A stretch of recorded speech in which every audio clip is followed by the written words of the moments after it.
बच्चों, कैसे हैं आप सब? तो आज हम पढ़ेंगे न्यूट्रिशन इन प्लांट्स। कैसे प्लांट अपना न्यूट्रिशन बनाता है, क्या क्या न्यूट्रिशन एक्चुअली होता है प्लांट के लिए, और फिर वो उसको कैसे कंज्यूम करते हैं और फिर कैसे एनर्जी प्रोड्यूस होती है। So let's get into the topic.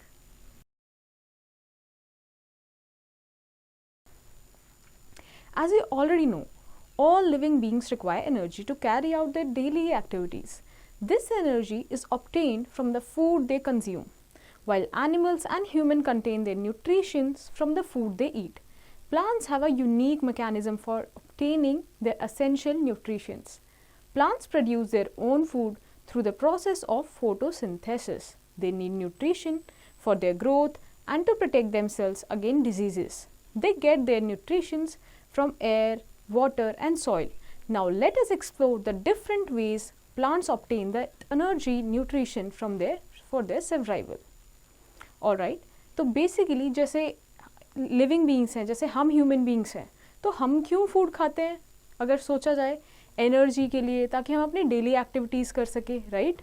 और अगर हमारे बॉडी में कोई चोट भी लग जाती है तो वो भी रिपेयर हो जाती है, राइट? तो जो भी हमारी बॉडी की देखभाल करने के लिए, इसीलिए ग्रोथ के लिए, प्रोटेक्शन के लिए, इसीलिए हम फूड कंज्यूम करते हैं। वैसे ही प्लांट भी उसी सेम तरीके से, इसी रीज़न की वजह से अपना फूड कंज्यूम करते हैं। बट दोनों का रीज़न अलग है कि वो कहाँ से फूड लेते हैं और हम लोग कहाँ से लेते हैं। तो वो कहाँ से अपना फूड बनाते हैं, that process is known as photosynthesis. तो अब हम आगे उसी के बारे में पढ़ते हैं। Let's get started. So our next topic is nutrition. The word nutrition is derived from the term nutrition. Nutrients are substances which the organism obtain from the surrounding to derive energy for their maintenance and growth. They also provide us energy, promote growth, repair worn out tissues and protect our body from various diseases. Thus, the term nutrition refers to the act of providing nutrition to the cell of living organism, so that they can carry out activities to keep themselves alive. और जैसे अभी हम लोगों ने discuss किया कि nutrition क्या होता है। न्यूट्रिशन बेसिकली कोई भी एक ऐसा सब्सटेंस है जिसको हम एक एनर्जी के लिए कंज्यूम कर रहे हैं, जिससे हमें एनर्जी मिल रही है, राइट? और उससे क्या क्या होता है, एनर्जी मिलती है, ग्रोथ होती है बॉडी की, रिपेयर हो जाता है, ठीक है, और बहुत सारे डिजीजेस से भी हम बचते हैं। In simple words, nutrition is the mode of taking food by an organism and its utilisation by the body. तो हमने एक जो न्यूट्रिशन है, जो हमारा एनर्जी सोर्स है, वो हमने बॉडी में लिया और उसका यूटिलाइजेशन बॉडी कैसे कर रही है, उसको हम क्या बोलते हैं, न्यूट्रिशन। इस प्रोसेस को there are two modes of nutrition, autotrophic and heterotrophic. Okay, so now let's study about autotrophic and heterotrophic nutrition. The mode of nutrition by which organisms make food themselves from the simple substance is called autotrophic nutrition, and the organism in which autotrophic mode of nutrition is found are called autotrophs. Therefore, green plants are autotrophs as they can prepare their food from raw or inorganic materials like carbon dioxide and water. They are also known as producers. So basically, autotrophic nutrition क्या हुआ कि जो organisms होते हैं, जब वो अपना खाना खुद बनाते हैं, जब वो अपना फूड खुद बनाते हैं, तो और सिंपल सब्सटेंसेस से, लाइक कैसे कार्बन हो गया, वाटर हो गया, इन सब को यूज़ करके जो इस प्रोसेस को हम क्या बोलते हैं, ऑटोट्रोपिक न्यूट्रिशन, जो इस तरीके से न्यूट्रिशन बनाया जाता है। और ऐसे ऑर्गेनिजम्स जो खुद न्यूट्रिशन बनाते हैं अपना, उसको क्या बोलते हैं, ऑटोट्रॉप्स। ऑलराइट, इनको हम प्रोड्यूसर्स भी बोलते हैं। तो हम देखते हैं कि कैसे प्लांट्स ऑटोट्रोपिक न्यूट्रिशन बेसिकली करते हैं। Alright, now let us learn how green plants prepare their food and how this food is transported to various parts of the plants. But before that, let's get to a question. Name other pigments beside chlorophyll that can help plants absorb sunlight. So, as you all know that leaves जो होती है plant की, उसमें chlorophyll pigment होता है, alright, जो उसको green colour देता है। तो क्लोरोफिल के अलावा और क्या क्या, कौन कौन से पिगमेंट्स होते हैं लीफ में, that you have to find out. Alright, now let's get to the next topic which is photosynthesis in green plants. Green leaves of plants have a particular kind of tiny structures in their cells. These tiny structures are called chloroplast. The chloroplast contain a green pigment chlorophyll that makes the leaf look green. Okay, तो जो green leaves होती है, plants की जो green leaves होती है, उसमें छोटे छोटे ऑर्गेनेलेज बोल सकते हैं, जो सेल में बहुत सारे स्ट्रक्चर्स प्रेजेंट होते हैं, उनको क्या बोलते हैं, ऑर्गेनेलेज. तो उन्हीं में से एक टाइनी स्ट्रक्चर को हम क्या बोलते हैं, क्लोरोप्लास्ट. ऑलराइट, क्लोरोप्लास्ट के अंदर एक ग्रीन पिगमेंट होता है जिसको क्या बोला जाता है, क्लोरोफिल, जो ग्रीन कलर देता है लीफ को. Alright, now let's get to the next page. Chlorophyll absorbs the sun energy and converts it into chemical energy. Hence, the process in which the leaves of the plant synthesize food using carbon dioxide, water and energy from the sun is called photosynthesis. Photo is equal to sunlight and synthesis is equal to make. Okay? So basically, photosynthesis का क्या process है? Photosynthesis मतलब जिस process से plant अपना खाना खुद बनाता है उसको हम क्या बोलते हैं, फोटोसिंथेसिस. अब वो क्या क्या यूज़ करता है इसमें, ऑलराइट, और एक्चुअल में वो बनाता कैसे है उसको हम आगे पढ़ते हैं.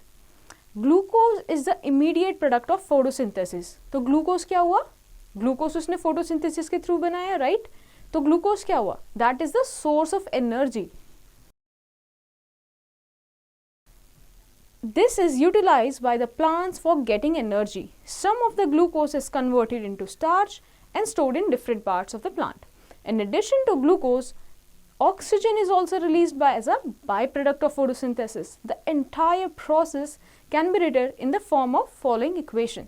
So basically, carbon dioxide, water, और जब उसको sunlight की presence में chlorophyll use करता है sunlight को, फिर क्या बनता है, glucose plus oxygen. So basically now let's see, plant जो है वो ये सारी चीजें ला कहाँ से रहा है, कार्बन डाइऑक्साइड फर्स्ट चीज, ये कहाँ से मिल रही है उसको, ये उसको मिल रहा है एनवायरमेंट से, और ये कैप्चर कहाँ से करता है, लीफ के थ्रू ये कार्बन डाइऑक्साइड अपने अंदर लेता है. ऑलराइट, अब आई बात वाटर की. वाटर कहाँ से, जो सॉइल से, सॉइल में जो न्यूट्रिशंस होते हैं, वाटर होता है, राइट, उस वो जाता है कहाँ पे, लीफ में, किसके थ्रू, जाइलम्स के थ्रू. ऑलराइट, तो वाटर कहाँ से मिला, सॉइल से. नाउ सनलाइट तो प्रेजेंट होती ही है, सन के थ्रू आती है, और क्लोरोफिल यूज करता है सनलाइट को. Alright, now then becomes glucose. Glucose release होता है, और क्या रिलीज होता है, ऑक्सीजन रिलीज होती है. ठीक है. अच्छा, आप ये भी देख रहे होंगे कि CO2 के आगे 6 लिखा है, H2O के आगे 6 लिखा है. तो ये 6 का क्या मतलब है, 6 का ये मतलब है जैसे कि जो ग्लूकोज का फॉर्मूला होता है विच इज C6H12O6.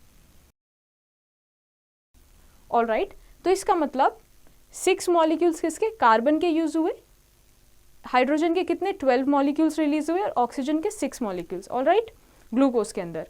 तो जब हम कोई भी एक ऐसे केमिकल रिएक्शन लिखते हैं तो हम इसको क्या करते हैं, बैलेंस करते हैं. तो वहीं पे जब राइट हैंड साइड में C कितना है, 6 है, तो इसीलिए लेफ्ट हैंड साइड पे हम लोग कार्बन के आगे क्या लगाएंगे, 6, ताकि जो केमिकल इक्वेशन है वो बैलेंस हो. Okay, now let's get to the mechanism of photosynthesis. For photosynthesis, the leaves need sunlight, water from the soil and carbon dioxide from the air. Water and minerals are absorbed from the soil by the roots, carried to the stem and finally to the leaves through water conducting tissues called xylem vessels. These vessels are present throughout the plant body as a series of water pipes from roots to leaves. Small aerating pores present in the leaf are called stomata, allow carbon dioxide to pass in and air and oxygen to release out in the atmosphere. Alright, जैसे अभी हम लोगों ने discuss किया, तो उसको leaves से क्या, लीव्स को क्या चाहिए, सनलाइट. ऑलराइट, वो सन से मिल रही है, वाटर सॉइल से आ रहा है, और कार्बन डाइऑक्साइड एयर से. ऑलराइट, स्टोमेटा के थ्रू चेंज हो जाता है. तो जब इन्हीं सबको यूज करके क्या प्लांट बनाता है, ग्लूकोज बनाता है. Okay, now let's study an experiment to demonstrate that sunlight is necessary for photosynthesis. अब ये पढ़ते हैं. So what all we will need? Aluminum foil for black thick sheet, dropper, iodine solution and a potted plant with green leaves. ठीक है? Now what you have to do is keep the plant in the dark room for 2 to 3 days. Choose a leaf and cover half of it with black sheet or aluminium foil so that it does not get sunlight. Next, place the plant in sunlight for a day. Plug the covered leaf. Now with the help of dropper, put a few drops of iodine solution on it. Okay? So basically आपको क्या करना है, एक potted plant लेना है जिसके green leaves होते हैं, ठीक है. कुछ ऐसे भी plants होते हैं जिनके green नहीं होते, blackish होते हैं, पर्पल पिंक होते हैं, बट आपको ग्रीन प्लांट लेना है. ओके नाउ, और उसको कुछ 2 से 3 दिनों के लिए एक डार्क रूम में रख देना है. डार्क रूम में रखने से क्या होगा कि उस पर सनलाइट नहीं पड़ेगी, राइट. आपको कोई भी एक लीफ लेनी है उसी टाइम और उसको हाफ कवर कर देना है. किस चीज़ से? एल्यूमिनियम फॉइल से या फिर कोई ब्लैक शीट से. इसका पर्पस क्या है, ये हम क्यों कर रहे हैं? हम इसलिए कर रहे हैं ताकि जो लीफ है उस पर बिल्कुल भी सनलाइट ना पहुंचे, even after keeping it in a dark room. Now what you have to do is, 3 दिन हो गए, उसके बाद आपको प्लांट को किस में रखना है? सनलाइट में रखना है. अब आपको जो लीफ आपने कवर की थी उसको प्लग कर लेना है और with the help of dropper you have to add what? Few drops of iodine solution. Okay. तो आप क्या देखोगे? What you will, now let's get to the analysis part. You will observe that the covered part of the leaf turns yellow-brown, while the uncovered part turns the blue-black, showing the presence of starch. Okay? तो basically अब देखो, जो covered part था उसमें तो starch बना ही नहीं होगा, उसमें तो glucose बना ही नहीं होगा, ठीक है. बट जो uncovered part था, right, जो green वाला part था उसमें बना होगा, right, उसमें कुछ तो glucose पहले का भी बना हुआ रखा होगा starch के फॉर्म में. तो जब हम आयोडीन ग्रीन पार्ट में डालते हैं जिसके पास क्या है? क्लोरोफिल. तो वहाँ जो क्लोरोफिल आयोडीन के प्रेजेंस में क्या टर्न हो जाता है? ब्लू ब्लैक कलर हो जाता है, ठीक है. तो ये हमें क्या बताता है कि जो सनलाइट है वो नेसेसरी है किस चीज़ के लिए? फोटोसिंथेसिस के लिए. So what we will understand from this experiment, that the absence of starch is in covered part shows that the sunlight is necessary for photosynthesis. Okay, हमें क्या पता चला कि जब जो पार्ट था बिल्कुल कवर्ड था वहां पे क्या हुआ? फोटोसिंथेसिस हो ही नहीं पाई, राइट. तो वहां पे क्या हो गया? वहां पे क्या हुआ कि आयोडीन से हमें पता चला क्या कि वहां पे फोटोसिंथेसिस नहीं हो पा रही है, वहां पे क्या? स्टार्च ही प्रेजेंट नहीं है. All right, now let's get to the next experiment which is to demonstrate the presence of starch in a leaf. अब हम देखेंगे कि स्टार्च प्रेजेंट होता है लीफ में, तो हम ये कैसे समझते हैं. Okay, now let's get to the experiment. So you will require a green leaf, alcohol, burner, test tube, beaker, forceps, tripod stand, water and iodine solution. Okay, so now what you have to do is, do not heat the test tube. These are the precautions I am telling you. Do not heat the test tube containing alcohol directly on the burner because alcohol is inflammable, so which catches fire. Second precaution that you have to take care of is that do not allow the water in a beaker to boil. Control the flame of the burner and warm it gently.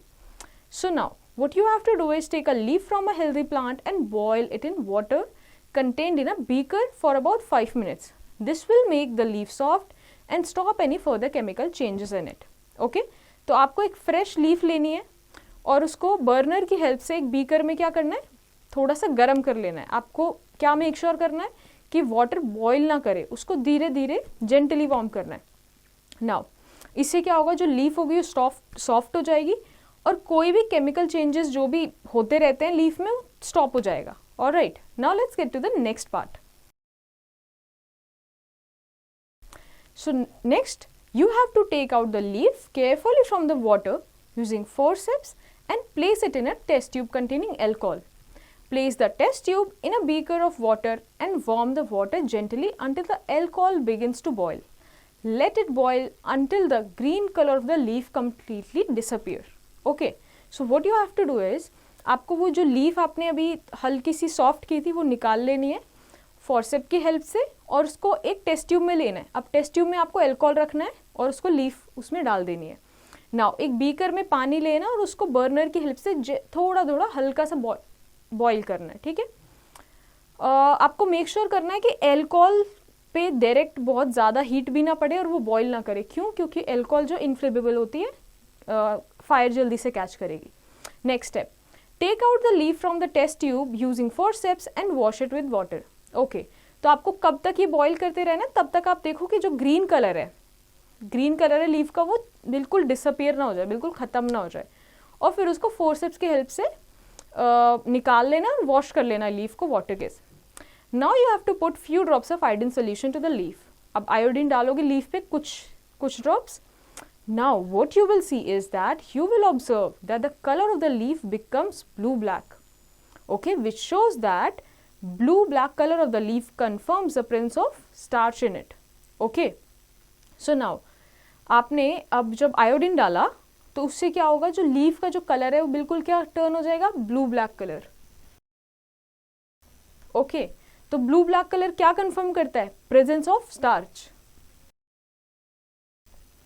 Okay, now let's get to an information. Leaves are considered as the food factories or kitchen of the plants, as the synthesis of food occurs in them. Leaves को और हम क्या बोलते हैं, food factories or the kitchen of the plants. Why? Because यहीं पे synthesis होता है किसका, food का, through the stomata. All right. Now let's get to our importance of photosynthesis topic. Let's study the importance of photosynthesis. क्यों nutrition बनाना पड़ रहा है प्लांट को, क्यों ये इतना इम्पॉर्टेंट प्रोसेस है.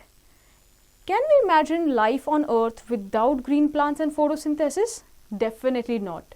In the absence of photosynthesis, there would be no living organisms and the earth would be lifeless, since the products formed by photosynthesis form the base of food chain, which connects all living things. Hence, the survival of almost all living organisms directly or indirectly depends upon the food manufactured by green plants. On the other hand, the oxygen which is released as a result of the process of photosynthesis is essential for the survival of all living things. We can sum up the importance of photosynthesis in the following ways. Alright, तो photosynthesis क्यों इतना important है. आपने कभी सोचा है कि अगर ग्रीन प्लांट्स हो ही ना, ठीक है, तो क्या ये अर्थ कैसी लगेगी, या फिर ये अर्थ सस्टेन भी करेगी कि नहीं, हम सस्टेन भी करेंगे कि नहीं. ठीक है, तो जो ग्रीन प्लांट्स है, अगर आप देखो जैसे भी हमने फोटोसिंथेसिस पढ़ा, तो सिर्फ ग्रीन प्लांट्स ही एक कैसे ऑर्गेनिजम्स या फिर एक ऐसा चीज़ है जो क्या है, ऑटोट्रॉप है, जो अपना न्यूट्रिशन खुद बनाते हैं. ना ही एनिमल्स, ना ही ह्यूमन बींग्स और any other organisms can synthesise their own food, right. So plants are the first producers, they are the primary producers and they comes first in the food chain. तो food chain सब green plant से connected है, right? तो उनके बिना तो बाकी और कुछ भी sustain नहीं कर सकता. Secondly, they also release what? Oxygen, which is very important for our survival. Now let's understand in a very concise way the importance of photosynthesis in these 3 points. So first is, it is the ultimate source of food and energy for all living organisms. Okay. Second, it helps in providing oxygen in the atmosphere required by all living organisms. And third, it helps in maintaining balance between oxygen and carbon dioxide in the atmosphere. So basically photosynthesis का importance समझ आया कि energy के लिए source of food है, right? Oxygen provide करता है atmosphere में सभी लिविंग ऑर्गेनिजम्स को, और ऑक्सीजन और कार्बन डाइऑक्साइड का जो बैलेंस है वो मेंटेन करके रखता है किसमें, एटमॉस्फेयर में. So now let's get to a question now. What is the name of the plant that is able to grow in complete darkness by using nutrition from dead animals. Okay, ऐसा कौन सा plant है जो darkness में भी अपना grow करता है, राइट, और न्यूट्रिशन किससे लेता है, डेड एनिमल से लेता है. You have to find this out. Now let's get to an information. You know, algae are among the common organisms that produce their own food. They are called autotrophs. They are often seen as slimy green patches in ponds or in other stagnant water bodies. The green color of algae is due to the presence of chlorophyll. Hence, they can produce their own food by the process of photosynthesis and produce oxygen as a byproduct. तो आपने बहुत सारी जो water bodies होती है जो stagnant होती है, या फिर लेक हो गया, छोटे पॉन्ड्स हो गए, उसमें क्या देखते हैं हम लोग कि ग्रीनिश हमें चीज़ें दिखती है, राइट. है ना, पत्थर के आसपास ग्रीनिश चीज़ें दिखती है, उसको वो क्या होती है, बेसिकली एल्गी होती है, थोड़ी स्लाइमी होती है, ग्रीन पैचेस देखते हैं ना. So these are what autotrophs and they produce their own food. Alright, now let's get to the next topic which is photosynthesis in non green plants. अब हमने देखा जो ग्रीन प्लांट्स है वो तो फोटोसिंथेसिस करते हैं, right, with the help of chlorophyll. But ऐसे प्लांट्स जिनके पास क्लोरोफिल नहीं है उनमें फोटोसिंथेसिस कैसे होता है? Let's get to this topic. The leaves other than green have the other pigments which impart various other colors such as red, yellow, orange, brown, etc. to the leaves. These leaves also contain chlorophyll. Now let's get to the next page. But these leaves have large amount of other pigments in these leaves mask the green color. Photosynthesis takes place in these leaves also. Example of such a plant is croton. It has colorful leaves. Okay, तो जो non green leaves होती है उसमें जैसे हमें red, yellow ये सारी leaves दिखती है, इसमें भी क्लोरोफिल होता है बट बहुत ही कम अमाउंट में. जो अदर पिगमेंट्स होते हैं जो उसको रेड बना रहे हैं या ग्रीन या ब्राउन बना रहे हैं, राइट, वो जो पिगमेंट्स होते हैं वो मास्क कर लेते हैं ग्रीन कलर को. ओके, तो इन ऐसी लीव्स में भी फोटोसिंथेसिस होता है जैसे कि नॉर्मल ग्रीन लीव्स में होता है. ओके, इसका एग्जाम्पल क्या है? क्रोटोन एक ऐसा प्लांट है जिसमें नॉन ग्रीन लीव्स होती है और यहाँ पे भी फोटोसिंथेसिस होता है. In autumn due to the shorter days and reduced availability of water, chlorophyll production in many leaves stops and hence they turn yellow और रेड बिफोर फॉलिंग ऑफ. तो आपने देखा होगा ऑटम का जब टाइम आता है तो मोस्टली प्लांट्स की क्या जो लीव्स होती हैं वो गिरने लग जाती हैं, पहले येलोइश रेडिश होती हैं ग्रीन से और फिर धीरे धीरे फॉल ऑफ होने लग जाती है. तो इसका रीज़न क्या है कि उस टाइम क्या होता है जो डेज होते हैं शॉर्टर हो जाते हैं और नाइट्स लंबी हो जाती हैं. तो इसी टाइम क्या होता है वाटर की भी अवेलेबिलिटी कम हो जाती है. इसकी वजह से जो फोटोसिंथेसिस का जो प्रोसेस है, ठीक है, तो क्लोरोफिल प्रोडक्शन जो है ना लीफ में वो स्टॉप ही हो जाता है एक तरीके से, क्योंकि फोटोसिंथेसिस उतना अच्छे से हो नहीं पाता है. तो इसी की वजह से क्या होता है कि जब रेड और येलो, रेड बेसिकली ग्रीन से दूसरे कलर में चेंजेस हो जाते हैं और क्या होता है कि फॉल ऑफ होने लगती है leaves. Now let's get to an experiment. The aim of the experiment is to demonstrate the chlorophyll is required for photosynthesis. अब हम देखते हैं कि कैसे क्लोरोफिल रिक्वायर्ड होता है किसके लिए? फोटोसिंथेसिस के लिए. In these leaves, in non-green leaves. Okay, so what are the materials required? You will need croton plant's leaf, dropper, forceps, alcohol, test tube, beaker burner, water, tripod stand and iodine solution. Okay, so now what you have to do is plug the leaf of a healthy croton plant and perform the iodine test on it as performed in previous experiment. Okay, so basically जैसे आपने पहले एक लिया था कि उसको soft कर लिया था, राइट, और फिर उसको अल्कोहल में डाला था लीफ को, वैसे ही सेम जो आपने पहले टेस्ट परफॉर्म किया था वो भी सेम इस वाली लीफ के साथ करना है जो क्या है नॉन ग्रीन है. So what you will observe that the blue black color is appeared at the green part of the leaf only showing the presence of a starch at these parts. Okay, तो आपको क्या करना है कि फिर उसके बाद आयोडीन डालोगे तो आपको क्या नजर आएगा कि जो लीफ का पार्ट जो सिर्फ ग्रीन था, जहाँ पे सिर्फ क्लोरोफिल पिगमेंट्स प्रेजेंट थे, वहाँ पे क्या ब्लू ब्लैक कलर हो जाता है, और जहाँ पे कोई और पिगमेंट्स होते हैं लीफ पे वो ब्लू ब्लैक नहीं होगा. So this shows that the absence of starch in non-green parts of the leaf shows that chlorophyll is required for the photosynthesis. ठीक है, तो बेसिकली जो आयोडीन होता है वो क्या होता है ब्लू ब्लैक टर्न हो जाता है in the presence of starch. अब स्टार्च तो वहीं प्रेजेंट होगा जहाँ पे फोटोसिंथेसिस हो रहा है, तो ये क्या शो करता है कि chlorophyll is very important for the photosynthesis. ठीक है, now let's get to one more information. You know, apart from leaves, photosynthesis also takes place in other green parts of the plant, such as green stems, green branches. Most desert plants do not have leaves, but they have spines, modified leaves, to reduce the loss of water by transpiration. Photosynthesis in these plants is carried out in green stems.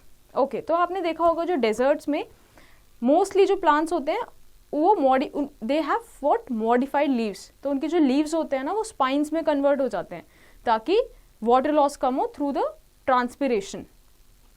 तो in plants में भी क्या होता है, जो अब leaves तो है नहीं तो फोटोसिंथेसिस तो होना है, राइट? तो कहाँ से होता है, जो स्टेम्स का पार्ट है उधर से होता है, ब्रांचेस से होता है इन वाले प्लांट्स में। Alright, now let's get to the next topic which is photosynthesis of food products other than carbohydrates. All green plants prepared food as glucose, a type of carbohydrate. It is stored in plants as starch, a complex insoluble form of carbohydrate. It is stored in various parts of plants like root, stem, leaf, fruit and seed. Some of the plant products rich in carbohydrates are sugarcane, potato and apple. So mostly जो green plants होते हैं उसमें जो food prepare किया गया photosynthesis के through, तो वो क्या फूड होता है, ग्लूकोज होता है, right? It is a type of carbohydrates. तो एक इनसॉल्युबल फॉर्म ऑफ कार्बोहाइड्रेट है जो मोस्टली प्लांट्स इसी फॉर्म में, स्टार्च के फॉर्म में स्टोर करते हैं, ठीक है? अब ये कहाँ कहाँ स्टोर होता है प्लांट में, कहाँ कोई अलग से कमरा तो है नहीं जहाँ स्टोर करेंगे, तो कहाँ स्टोर होता है? रूट्स में स्टोर होता है, स्टेम में स्टोर होता है। अब जैसे आपने पोटैटो खाया है तो वो एक रूट है, तो वो भी तो स्टार्च ही है, राइट? वो भी एक कार्बोहाइड्रेट है, एनर्जी का सोर्स है। तो रूट में स्टोर हो रहा है, स्टेम में स्टोर हो रहा है, लीफ में as a fruit, seed, right? So these are example of the food products that are synthesized. So examples are like, as you can also see in the picture. Okay, along with carbohydrates, plants also need other components of food such as proteins and fats. These nutrients are synthesized with the help of carbohydrates. Carbohydrates are composed of carbon, oxygen and hydrogen. These elements are used for the synthesis of fats and proteins. However, synthesis of proteins also require nitrogen, as proteins are nitrogenous substance which contain nitrogen. Very important. तो देखो अभी तक हमने क्या देखा कि carbohydrate तो बन रहा था, बट जैसे हमें नीड होती है, प्रोटीन्स की भी नीड होती है, फैट्स की भी नीड होती है अलग अलग प्रोसेस के लिए, वैसे ही प्लांट्स को भी नीड होती है फैट्स की भी, प्रोटीन्स की भी। अब कार्बोहाइड्रेट्स तो उसने बना लिए थे, राइट? कार्बन से, ऑक्सीजन से, हाइड्रोजन यूज करके, बट प्रोटीन्स के लिए क्या, नाइट्रोजन भी रिक्वायर्ड होती है, क्योंकि जो प्रोटीन है उसमें नाइट्रोजनस बेसिस लगते हैं, ठीक है? नाइट्रोजन की भी रिक्वायर्ड होती है। अब नाइट्रोजन कहाँ से आए, तो now understand, but from where do the plants obtain nitrogen? As we know, nitrogen is present in abundance in the gaseous form in the air, but plants cannot absorb nitrogen in the form. Soil has certain bacteria that convert gaseous nitrogen. Now let's get to the next part. Into a usable form and release it into the soil. These soluble forms are absorbed by the plants along with water. Along with it, farmers add fertilizers rich in nitrogen to the soil. These fertilizers enrich the soil with additional nutrients like sodium, potassium, phosphorus, etc. that are in turn absorbed by the plants and are used to synthesize other components of food. In this way, the plants fulfill their requirement of nitrogen along with the other nutrients. Some of the plant products rich in proteins are nuts, pulses, beans and etc. Alright. So basically अब nitrogen कहाँ से आया था, अब समझते हैं। अब nitrogen, oxygen यहाँ पे एयर में तो बहुत सारा प्रेजेंट है, तो कुछ बैक्टीरियाज ऐसे होते हैं, जो कुछ ऑर्गेनिजम्स ऐसे होते हैं जो एयर में जो नाइट्रोजन प्रेजेंट है उसको एक ऐसे फॉर्म में कन्वर्ट कर देते हैं जो सॉइल में आ जाता है। अब सॉइल में वो ऐसे फॉर्म में आ जाता है कि प्लांट उसको यूज़ कर सकता है, ठीक है? हम इन ऑर्गेनिजम्स के बारे में भी आगे पढ़ेंगे। तो अब सॉइल में अगर नाइट्रोजन आ गया तो सॉइल से प्लांट बहुत ईजीली ले सकता है, वाटर के जैसे, जैसे वाटर लेता है सॉइल से वैसे ही नाइट्रोजन भी आगे चले जाता है, ठीक है? और कई बार ऐसा भी होता है, अच्छा नाइट्रोजन ऐसे पहुंचता है प्लांट में, ये तो हमने पढ़ लिया।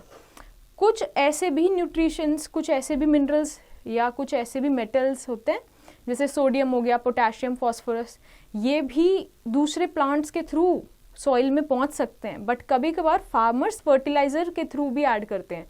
फर्टिलाइज़र्स जो हम बाहर से, कुछ केमिकल्स हैं जो हम बाहर से सॉइल में ऐड करते हैं ताकि हम कुछ एडिशनल न्यूट्रिशंस ऐड कर सके सॉइल में, ठीक है? तो ये सारी चीज़ें ऐड हो जाती है ताकि जो प्लांट है वो नॉर्मली ग्रो कर सके। ओके, तो कुछ प्लांट प्रोडक्ट्स होते हैं जो बहुत ज़्यादा प्रोटीन रिच हैं. अब वो क्या होते हैं? नट्स हो गया, पल्सेस हो गए, बीन्स हो गए, all of these things. On the other hand, mustard, sesame, flour, sunflower and coconut are rich source of fats and oils. Okay. Now let's get to an information. Plants obtain nitrogen, an essential nutrition for their growth, from the soil in the form of nitrate ions or ammonium ions. However, some plants are able to obtain nitrogen from the air through a process called nitrogen fixation.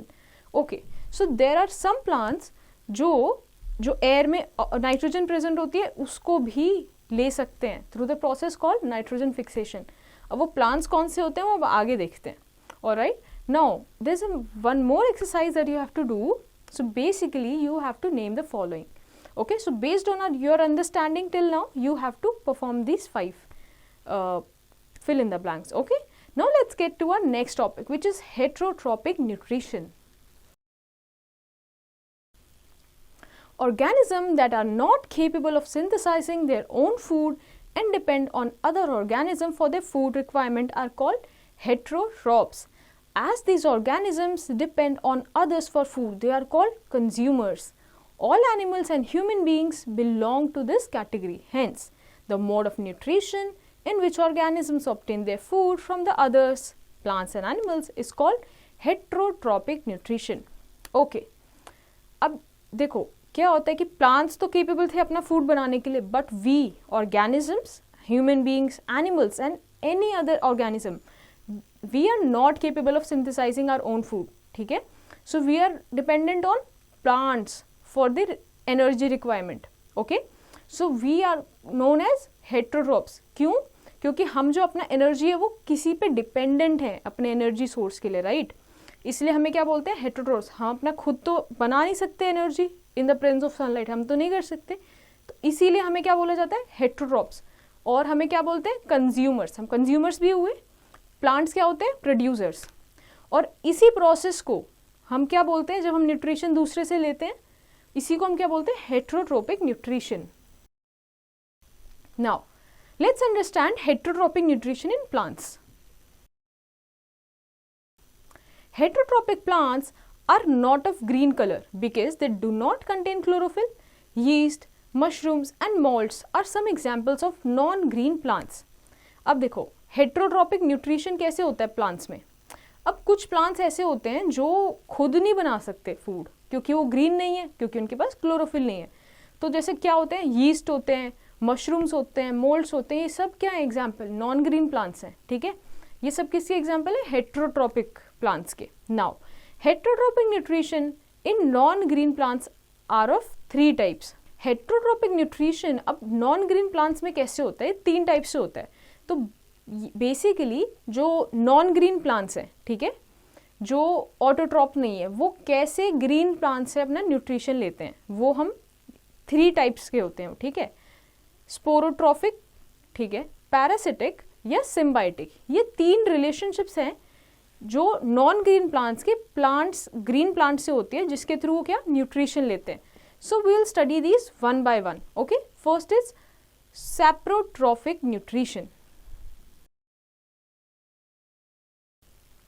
The mode of nutrition in which organisms take in nutrition in the form of a solution from dead and decaying matter. It is called saprotrophic nutrition. Okay, so basically saprotrophic nutrition में क्या होता है?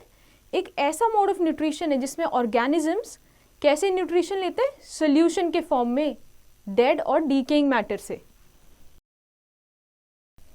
ठीक है, तो nutrition कहाँ से आ रहा है? dead और decaying matter से.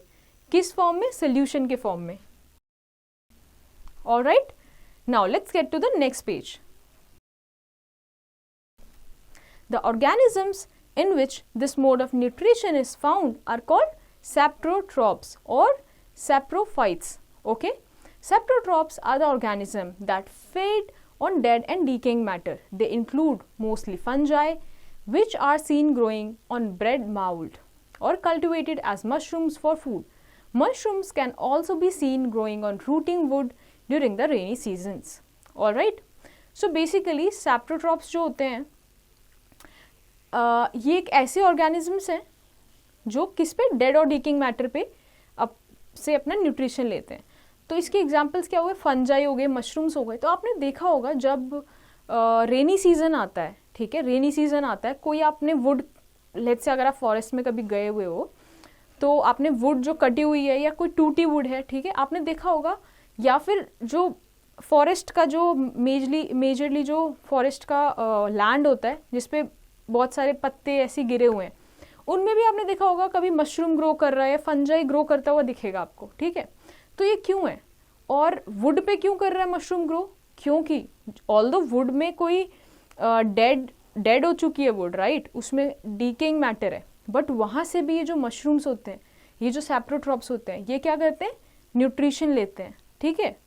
Saprophytes release digestive juices on the dead matter and convert it into liquid form. Then they absorb nutrition from it. Saprophytes are also called cleaners of the environment and hence they are useful scavengers. Very important. अच्छा, जो mushrooms होते हैं wooden log पे वो ऐसे दिखते हैं, ठीक है। तो ये अब देखो, अब कोई डेड वुड है, ठीक है, उस पे अगर मशरूम ग्रो कर रहा है और मशरूम अपना खाना उसमें निकाल रहा है, ठीक है, किसी कोई भी और यूज़ नहीं होता, तो बेसिकली लोग करते क्या है लोग कि अपने अंदर से कुछ डाइजेस्टिव जूसेस रिलीज करते हैं किस पे, वुड पे, जो लेट्स से ड्राई वुड है, और उसको कन्वर्ट कर लेते हैं किसमें, एक लिक्विड के फॉर्म में। वही उनका एनर्जी होती है, वही उनका न्यूट्रिशन है वहाँ से, ठीक है। तो इनको क्या बोला जाता है, क्लीनर्स ऑफ द एनवायरमेंट। क्यों क्लीनर्स ऑफ द एनवायरमेंट, क्यों, क्योंकि अगर वुड का देखा जाए, जो डेड वुड है उसका तो एज सच कोई यूज ही नहीं लगेगा किसी को भी, बट ये लोग वहां से भी अपना न्यूट्रिशन ले पा रहे हैं, ठीक है। During the rainy season you might have seen white patches developing over leather items such as shoes and bags. These white patches are also fungi. But where do the fungi in bread, wood and leather come from? Actually, the spores of the fungi are generally present in the air.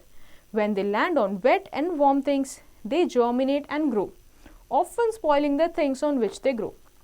A moist bread slice has adequate nutrition and moisture necessary for small spores to germinate and grow.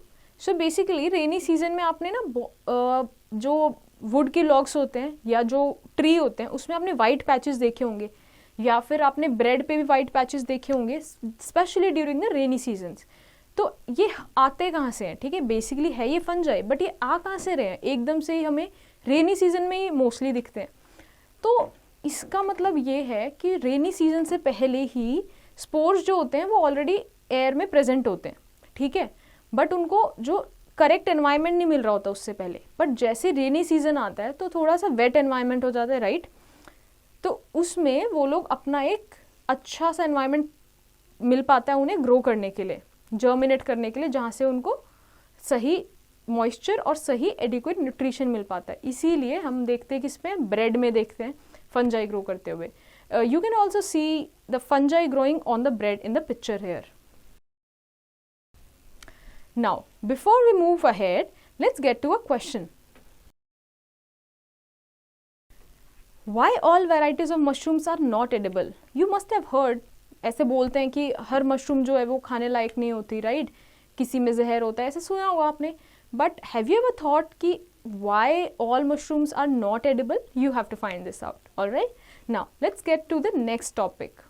All right. You know, some preservations such as salt, vinegar and sugar can be used to preserve food items and prevent spoilage. These preservations work for creating an environment that is hostile to microorganisms, making it difficult for them to grow and multiply. However, it is important to use preservatives in the right amounts and in the right way, as excessive use can be harmful to health. Okay? So basically कुछ preservatives हैं जैसे salt हो गया, vinegar, sugar, ये सब किस में use होते हैं, प्रिजर्वेशन में यूज़ होते हैं, ताकि ये एक ऐसा एनवायरनमेंट प्रोवाइड कर पाते हैं जो which is hostile to micro organisms, ठीक है. तो वहाँ पे उनको डिफ़िकल्टी होती है ग्रो करने में, मल्टीप्लाई करने में. तो जो भी हमारा चीज़ हम वहाँ प्रिजर्व करना चाहते हैं वो वहाँ पे प्रिजर्व हो जाता है, वहाँ पे माइक्रो ऑर्गेनिजम्स और ग्रो नहीं करते. Now let's pull your sleeves and do an experiment. So you have to take a slice of bread and cut into 3 pieces. On the first piece, sprinkle water and keep it in a plastic bag. Seal it properly so that no air could enter in it. Place it in a warm room. Now, place the second piece in oven and let it dry. When it is completely dried, put it in the second plastic bag and seal it. Place it in the same room.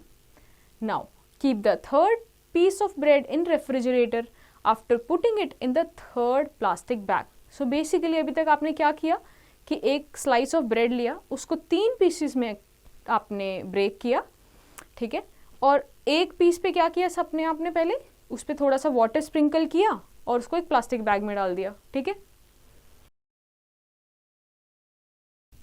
So this is the first thing. Second आपने क्या किया कि एक जो second slice थी उसको आपने क्या अवन में डाला, तब तक वो ड्राई नहीं हो गया. ड्राई करने के बाद उसने आपने उसको प्लास्टिक बैग में डाल दिया, ठीक है. थर्ड पीस को आपने क्या किया कि रेफ्रिजरेट में डाल दिया और उसको प्लास्टिक बैग में रख के, ठीक है. Now after a week examine the bread pieces without opening the bags. You will observe a white cottony growth of mold in the first plastic bag. On the other hand, there will be no growth of mold in the other 2 bags. Okay, so basically what you will observe white cottony growth. अब ये white cottony growth क्या है? ये fungi का growth है, but you will observe this growth only in the first bag. ठीक है, बाकी जो सेकेंड 2 बैग्स है उसमें नहीं ग्रो करेगा. This is because the first plastic bag has all favourable condition for the growth of mould, that is warmth and humidity, whereas other bags do not have so. So basically first bag में आपने क्या था, उसको wait किया था थोड़ा सा, तो थोड़ा सा वो वार्मथ है ना, आपने उसको वार्म प्लेस पे रखा था और ह्यूमिड भी है, तो बिल्कुल सही एनवायरनमेंट है किसी भी क्या ग्रोथ के लिए. ऑल राइट, बट जो सेकंड और थर्ड जो प्लास्टिक बैग्स है उसमें आपने क्या एक को रेफ्रिजरेटर में डाला, एक को ड्राई ही कर दिया, तो दोनों एक चीज़ में, एक केस में तो क्या हो गया ड्राई हो गया, तो वहाँ पे ह्यूमिडिटी है ही नहीं. सेकंड केस में क्या हुआ कि वहाँ वार्मथ नहीं है, ओके, वो वार्म नहीं है, वो आपने एक टेम्परेचर पे रखा है रेफ्रिजरेटर में, तो दोनों ही क्या ग्रोइंग कंडीशंस नहीं है. All right, now let's get to the next second nutrition which is parasitic nutrition. The mode of nutrition in which an organism lives on or inside the body of other living organism called host is called parasitic nutrition, and the organism in which this mode of nutrition is found are called parasites. Parasitic plants are of 2 types, total parasites and partial parasites. Okay, so basically कुछ organisms ऐसे भी होते हैं, कुछ plants ऐसे भी हैं जो parasitic form में nutrition लेते हैं. अब parasitic nutrition क्या होता है? जब कोई ऑर्गेनिजम्स दूसरे की बॉडी में रहता है, या तो उसके अंदर ही रहता है बॉडी के अंदर, या जस्ट बॉडी के बाहर, ठीक है, एक पैरासिटिक बेसिकली एक दूसरे से वो लोग, उस पैरासिटिक क्यों बोला गया है कि वो दूसरे से अपना न्यूट्रिशन ले रहा है एज अ व्हाट पैरासाइट, ठीक है. तो इसको हम क्या बोलते हैं, पैरासिटिक न्यूट्रिशन. अब पैरासिटिक न्यूट्रिशन 2 टाइप्स के होते हैं, total parasite and partial parasite. Now let's go to the next page. What is total parasite? These plants cannot make their own food and derive all of it from the host plant on which they are totally dependent throughout their life. For example, Cuscata is a total stem parasite, while Rafflesia is a total root parasite plant. Okay? तो basically आपने अमरबेल के नाम से सुना ही होगा. तो total parasite वो plants होते हैं जो अपना खाना बिल्कुल भी नहीं बना पाते, वो डिपेंडेंट ही होते हैं दूसरे प्लांट्स पे, ठीक है, फॉर देयर न्यूट्रिशन. तो जो काफ़ी सारे जो ट्रीज होते हैं उसके ऊपर आपने देखा होगा एक मेशी, कई बार मेशी स्टेम्स होती हैं, तो किसकी होती हैं, वो कस्केटा अमरबेल की होती है. You can also see that in the picture. Also, Rafflesia is also a root parasite. ठीक है. Another is partial parasite. They have green leaves and therefore can make food for themselves. However, they get water and mineral they need for making food from the host plant. For example, mistletoe is a partial stem parasite and sandalwood is a partial root parasite. Okay, तो basically partial parasite क्या होते हैं, as the name suggests, वो half dependent है, कुछ ही part उनका dependent है किस पे, दूसरे प्लांट पे अपने न्यूट्रिशन बनाने के लिए। तो किस चीज़ के लिए डिपेंडेंट होते हैं, वाटर के लिए और मिनरल के लिए, ठीक है। अब ऐसे एग्जाम्पल क्या है, मिसलटो, ठीक है, मिसलटो होता है, सैंडलवुड हो गया, you can see that in the picture, ये सारे क्या है, partial parasite. Okay, now let's get to an information. Our body is a walking colony of microscopic monsters, parasites. We cannot always see parasite, but 75% of the world's creatures belonging to this family. Okay, तो हमारे जो human body है इसमें भी बहुत सारे micro organisms रहते हैं and they live as a parasite inside our body. Okay, तो बेसिकली वो लोग अपना न्यूट्रिशन कहाँ से लेते हैं, हम में से लेते हैं। 75% of the world creatures belong to this community, ठीक है। Now let's get to the third type of nutrition, which is symbiotic nutrition. Two organisms living in close physical contact with each other and providing mutual benefits are called symbionts, and the condition of living together is called symbiosis. Symbionts live together and share shelter and nutrition. This mode of nutrition is called symbiotic nutrition. Okay, अब देखो, दो organism एक दूसरे के साथ close physical contact में रहते हैं, ठीक है, क्लोज फिजिकल कॉन्टैक्ट में रहते हैं और एक दूसरे से अपने न्यूट्रिशन लेते हैं। फॉर एग्जाम्पल ए और बी प्लांट है, ठीक है। अब ए के पास कुछ ऐसी चीज़ें हैं जो बी को चाहिए और बी के पास कुछ ऐसी चीज़ें हैं जो ए को चाहिए, राइट। तो अगर ये लोग साथ में रहते हैं तो एक दूसरे का जो है वो नीड पूरा कर पाते हैं, तो इसको क्या बोलते हैं, सिम्बायोटिक रिलेशनशिप। ओके, और ये प्रोसेस को क्या बोलते हैं, symbiosis. Now, for example, certain fungi live in the roots of trees in a symbiotic system called mycorrhiza. The tree provides nutrition to the fungus and in return receives help from the fungus in absorbing water and nutrition from the soil. Okay, ऐसा example किसका, माइकोराइजिया का। अब माइकोराइजिया एक fungus है, ठीक है, और ये क्या करती है कि जो प्लांट को हेल्प करती है। अब कैसे हेल्प करती है, वाटर और न्यूट्रिशन सॉइल से उसको वो एब्जॉर्ब करके देती है, ठीक है। Another example of association is lichens. Lichens are composite organisms formed by the association of two organisms, algae and fungi. Okay, very important. अब देखो यहाँ पे जो एल्गी है वो क्या है, ऑटोट्रॉप है, और जो फंजाई क्या है वो सेप्रोफाइट है। Fungus provide shelter, water and mineral from the soil to the algae, ठीक है। The alga in return prepares food for the fungus by photosynthesis. अब देखो, जो एल्गी है वो ऑटोट्रॉपिक है, तो मतलब अपना वो फूड खुद बना रही है, बट फंजाई नहीं बना पाएगी, ठीक है। तो ये लोग क्लोज रिलेशनशिप में रहते हैं। तो फंगस क्या करती है, शेल्टर प्रोवाइड करती है, वाटर और मिनरल प्रोवाइड करती है सॉइल से लेके किसको, एल्गी को। वहीं पे जो एल्गी है, सिंस वो ऑटोट्रॉप है, तो वो फूड प्रिपेयर करके देती है किसको, फंगस को। All right, Now let's get to an information. You know, some fungi are used to kill bacteria that can cause infections and diseases in humans. They are used to make antibiotics like penicillin and cephalosporin. So basically कुछ fungi ऐसी होती हैं जो bacteria को भी किल करती हैं, ठीक है। अब सिंस बैक्टीरिया को किल कर रही है तो कुछ हार्मफुल बैक्टीरियाज भी प्रेजेंट होते ही हैं, राइट, जो ह्यूमंस को हार्म कर रहे हैं। वो ऐसा नहीं है कि वो हमेशा ही हार्मफुल है, बट वो सिर्फ हमारे लिए हार्मफुल है, ठीक है, हमें कुछ उससे फ़ायदा नहीं हो पा रहा, इनफैक्ट कुछ नुकसान हो रहा है। तो फंजाई भी यूज़ की जाती है क्या, उन बैक्टीरिया को किल करने में। तो ऐसी ही एंटीबायोटिक्स बनाई जाती है, ठीक है। These are the examples. Now let's get to an information. Do you know human body is also an example of symbiotic relationship? Yes, human beings depend on certain bacteria to produce vitamin B12. Vitamin B12 is synthesized by single cell microbes that live in the intestine of human beings. Vitamin B12 is essential for producing red blood cells in the human body. Hence, both are in symbiotic relationship. Since human body provides the necessary condition for the survival of those microbes, in return, they produce vitamin B12 for the human body. Okay, तो जो हमारी body है वो भी एक symbiotic relationship में रहती है, किसके साथ, बैक्टीरिया के साथ, कुछ माइक्रोब्स के साथ। तो जो हमारी गट होती है, इंटेस्टाइन होती है, आपने देखा होगा, बहुत ऐसे सुना ही होगा कि बहुत सारे गुड बैक्टीरियाज हमारी गट में रहते हैं। तो उसी में से एक बैक्टीरिया है जो क्या विटामिन B12 को की प्रोडक्शन में हेल्प करता है। विटामिन B12 हमारी बॉडी के लिए बहुत इंपॉर्टेंट है। कैसे? रेड ब्लड सेल्स बनाने के लिए, ठीक है।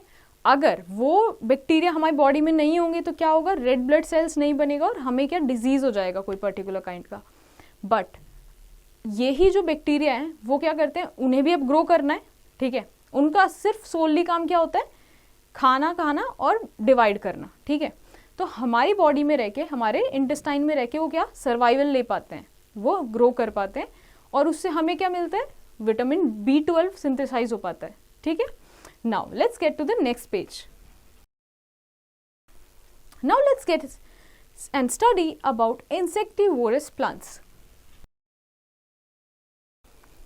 Two most important nutrition required for plants growth are nitrogen and calcium. But in marshy and boggy areas, soil is poor in this nutrition. Plants growing in such areas fulfill their demand of nitrogen from external source rather than the soil. They trap insects using specialized leaves or parts of leaves, digest the prey and absorb the nitrogenous product from their body. Such plants are called insectivorous plants or insectivores.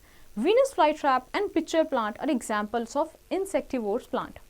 Okay, अब कुछ plants ऐसे होते हैं कि जिनको nitrogen और calcium की requirement होती है। ये तो रिक्वायरमेंट है जो हर प्लांट को रिक्वायर्ड होता है, ठीक है। बट मार्शी और जो बॉगी एरियाज होते हैं, ठीक है, वहाँ पे सॉइल में ये पर्टिकुलर दो टाइप के न्यूट्रिशन अच्छे से अवेलेबल होते नहीं है, राइट। तो वो कैसे फुलफिल करें अपना रिक्वायरमेंट, डिमांड? तो वो एक्सटर्नल सोर्स से करते हैं। अब सॉइल के थ्रू तो हो नहीं पा रहा, तो एक्सटर्नल सोर्स। अब ये लोग क्या करते हैं, ये इस तरीके से बने हुए हैं, स्पेशलाइज्ड हैं कि वो अपने लीव्स के मदद से बाहर के जो इंसेक्ट्स हैं उनको कैप्चर कर लेते हैं और उनको डाइजेस्ट करते हैं और फिर उनको क्या नाइट्रोजनस, उनमें से जो नाइट्रोजन वाला पार्ट है वो अपने लिए यूज करते हैं एज अ नाइट्रोजन। इसीलिए हम इनको क्या बोल रहे हैं? इंसेक्टिवोरस प्लांट्स, ठीक है। एग्जाम्पल क्या है? वीनस फ्लाईट्रैप या फिर pitcher plant. You can see the photo of a pitcher plant in here. So basically ये जो फ्लैप आपको दिख रहा है ये एक मूवेबल पार्ट होता है प्लांट का, जिसकी वजह से वो लोग ट्रैप कर लेते हैं। तो ये अभी ओपन फॉर्म में है, तो जैसे कोई इंसेक्ट आएगा तो ये क्या हो जाता है? क्लोज्ड हो जाता है। Now in a pitcher plant the leaves are modified into a pitcher like structure with a lid on the top. Hair are present inside the pitcher.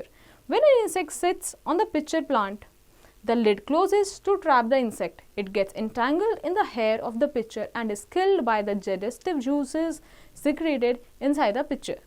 Okay? तो बेसिकली जैसे अभी हमने देखा कि यहाँ पे जैसे इंसेक्ट बैठेगा ये क्लोज हो जाएगा और फिर क्या होता है, वो बाहर नहीं निकल पाता और फिर जो प्लांट है वो कुछ डाइजेस्टिव जूसेस रिलीज करता है जिसकी वजह से वो डाइजेस्ट कर पाता है किसको? इंसेक्ट को. Now let's get to an information. Insectivorous plants are both autotrophs and heterotrophs as they can photosynthesize but they eat insects as a subsidy to gain nutrition such as nitrogen. अब जो insectivorous plant है वो autotrophs भी हैं और heterotrophs भी हैं. Okay, producers भी हैं, कंज्यूमर्स भी हैं. कैसे? अब देखो ग्रीन फोटोसिंथेसिस तो वो कर ही पाते हैं तो इसलिए क्या है ऑटोट्रॉप्स हैं. But at the same time for some nutrition like nitrogen they are dependent on what? Heterotrophs, मतलब आउटसाइड पे डिपेंडेंट है तो इसलिए वो कंज्यूमर्स हैं, इंसेक्ट्स पे डिपेंडेंट है. Alright, now in Venus flytrap the leaves consist of two lobes. The inner surface has short stiff hair and is reddish in color to attract insects. The moment an insect touches the hair, the lobes mesh up together to trap it. So basically अब ये जो ये Venus fly trap है इसकी जो leaves होती हैं इसमें 2 लोब्स होते हैं. ठीक है, जो इनर सरफेस है वो शॉर्ट होता है और उसमें जो हेयर होते हैं वो स्टिफ होते हैं, रेडिश कलर के होते हैं. अभी जो कलर है रेडिश कलर वो क्यों है? ताकि इंसेक्ट अट्रैक्ट हो सके. ठीक है, इंसेक्ट अट्रैक्ट हो सके. अब जैसे इंसेक्ट अट्रैक्ट होगा या फिर वहाँ पे आके वो बैठेगा तो वो क्या होता है, क्लोज हो जाता है. अब वो मैश इतनी अच्छे से क्रिएट हो रखा होता है कि वो वहाँ से निकल भी नहीं पाता. Now let's get to the next topic which is replenishing soil nutrition. अब हम पढ़ेंगे कि जो सॉइल का न्यूट्रिशन है. अब देखो प्लांट तो या फिर ट्री तो ग्रो कर ही रहे हैं सॉइल पे, ठीक है, और कॉन्टिन्यूसली वो वहाँ से क्या न्यूट्रिशन भी ले रहे हैं, प्लांट वाटर भी ले रहे हैं. बट अब ये लेते ही जा रहे हैं, अब सॉइल में न्यूट्रिशन आ कहाँ से रहे फिर? Right, isn't this an interesting question? So now let's get to the topic. As we have already discussed that the plants take up nutrition from the soil, which in turn becomes deficient in those nutrients. Similarly, continually growing crops in the field makes it deficient in vital nutrients like nitrogen. Therefore, in order to keep the plants healthy, the soil needs to be enriched with the nutrients from the time to time. Okay? तो देखो वही जो अभी हम लोगों ने discuss किया कि क्या अब डेफिशिएंट हो जाती है सॉइल, तो इसीलिए हमें क्या करना चाहिए ताकि सॉइल की जो सॉइल है वो भी हेल्दी रहे, ठीक है, और उसमें भी न्यूट्रिशन मेंटेन रहे, इनरिच्ड रहे. Now let's look at the following ways are adopted to replenish nutrients in the soils. So one of the ways is fertilizers and manures are added to the soil to increase its fertility because they are rich in nitrogen. In addition, these fertilizers contain potassium and phosphorus. So for soil की nutrients increase करने के लिए क्या add किया जाता है? Fertilizers add करते हैं, manure add करते हैं, ताकि उसमें मोस्टली जैसे पोटेशियम, फॉस्फोरस, नाइट्रोजन ये सब इंक्रीज हो सके, ठीक है. बट यहीं पे एक इंपॉर्टेंट चीज ध्यान देने की क्या है, since fertilizers are chemicals, right, chemicals है, मेन्योर तो होममेड होता है या मैन मेड है, तो वो सॉइल को कोई नुकसान नहीं पहुंचाता, but fertilizers are what, chemicals. इसीलिए बहुत ज़्यादा भी अगर हम फर्टिलाइजर्स यूज करते हैं या फिर थोड़ा भी करते हैं तो क्या एक टाइम के लिए तो वो न्यूट्रिशन प्रोवाइड करेगा, बट लॉन्ग टर्म में क्या सॉइल के लिए वो अच्छा नहीं होता, ठीक है. Will study this later. Now the second way is nutrition can be replenished in the soil by growing leguminous plants like gram and peas in the field. Since the roots of leguminous plant contain ribosium bacteria which can fix atmospheric nitrogen into a soluble form in the soil. Okay, this is a very good way to what, replenish the nutrition in the soil. So basically जो भी leguminous plants होते हैं, leguminous plants कौन से होते हैं, जो भी आपने देखा होगा फली वाले प्लांट्स होते हैं जिनमें फली आती है, जैसे ग्राम हो गया, ठीक है, चना हो गया, मटर हो गई, ये सारे जो प्लांट्स होते हैं इनकी जो रूट्स होती है, अगर आप कभी बहुत ध्यान से देखो, इनकी रूट्स में क्या होते हैं, राइजोबियम बैक्टीरिया होते हैं. इनकी रूट्स आप लेग्यूमिनस प्लांट्स की कैसी रूट्स होती है,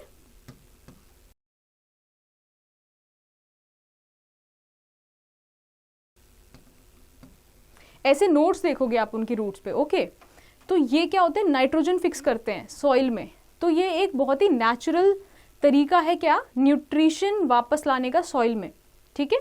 now the third way is electrical discharge which occurs during lightning process also replenishes nitrogen in the soil. Okay, अब कई बार देखा होगा जब बिजली वगैरह कड़कती है, बिजली गिरती है, तो उस तरीके से भी क्या होता है, सॉइल में जो नाइट्रोजन होती है बेसिकली वो रिप्लेनिश हो जाती है, ठीक है. But which is the most efficient way?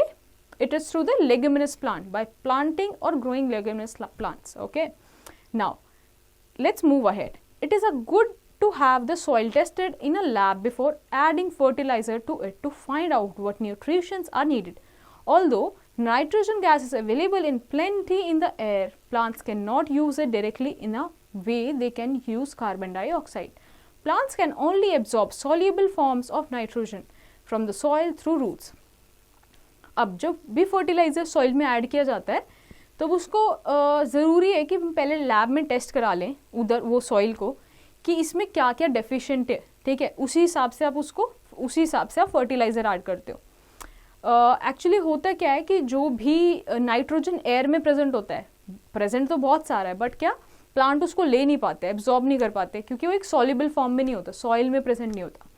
Now let's get to the next page. Now let's understand these few words to word finder. First is what, nutrition, the mode of taking food by an organism and its utilization by the body. Autotrophic nutrition, the mode of nutrition in which organisms make food for themselves from simple substance. Okay, autotroph मतलब खाना खुद बन रहा है, किससे, simple substances से. Autotrophs, organism which prepare their own food. Chloroplast, a green plastid containing chlorophyll. What is chlorophyll? A green pigment present in leaves which traps the solar energy. That is why हमने क्या पढ़ा था experiments में, chlorophyll किसके लिए use होता है, बहुत नेसेसरी है फोटोसिंथेसिस के लिए. Next, photosynthesis, The process by which green plants make their own food in the presence of sunlight, carbon dioxide and water. Stomata, small aerating pores present in the leaves. Heterotrophs, organisms that are not capable of synthesizing their own food and depend on other organisms for their food requirement. Saprotrophs, organisms that take in nutrition in solution form from dead and decaying matter. Parasites, organisms, plants or animals both, which live on or in other organisms. Symbionts, organisms which live together for mutual benefits. Insectivores, organisms which feed on insects to fulfill the requirement of nitrogen. Now let's take a look on these important topics.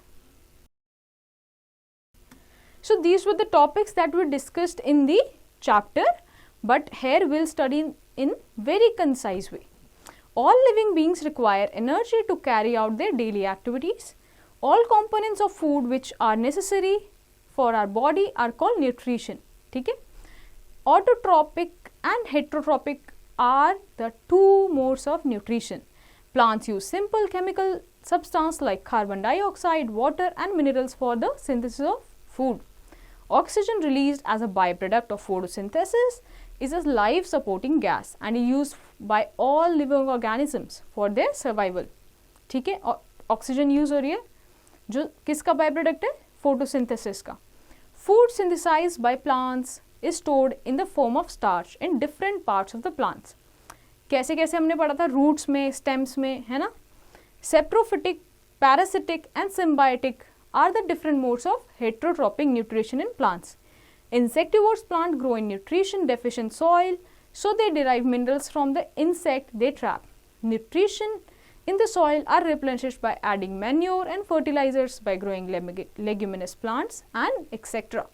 Now, based on your understanding, I hope आपको ये chapter बहुत अच्छे से समझ आया होगा, and based on our understanding and discussion, you have to do these exercise in your homework